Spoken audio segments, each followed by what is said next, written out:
Она што сакам да кажам дека ние имаме изворедни здравствени работници.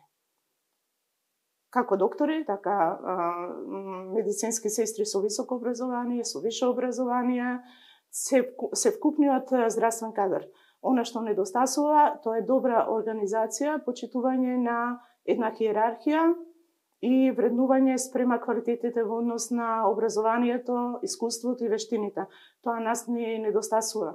Не може да се дозволиме да нас министрите ни се менуваат секоја година или на 6 месеца или на 2 месеца.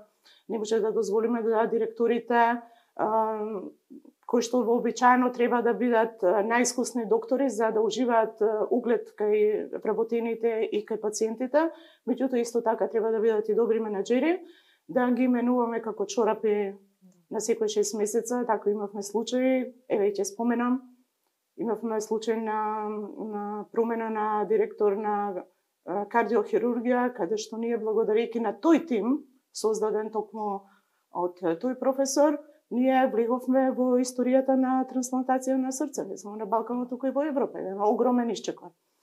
Тие се, значи, погрешните кадровски политики се тие што водат до поразителни резултати. Второ и основно е да кога некој проект во здравството ќе биде започнат, некоја инвестиција ќе биде започната, вториот што ќе дојде, наредниот ја прекинува таа инвестиција или ја прекинува таа идеја или тој пилот проект ако е започнат и почнува од ново.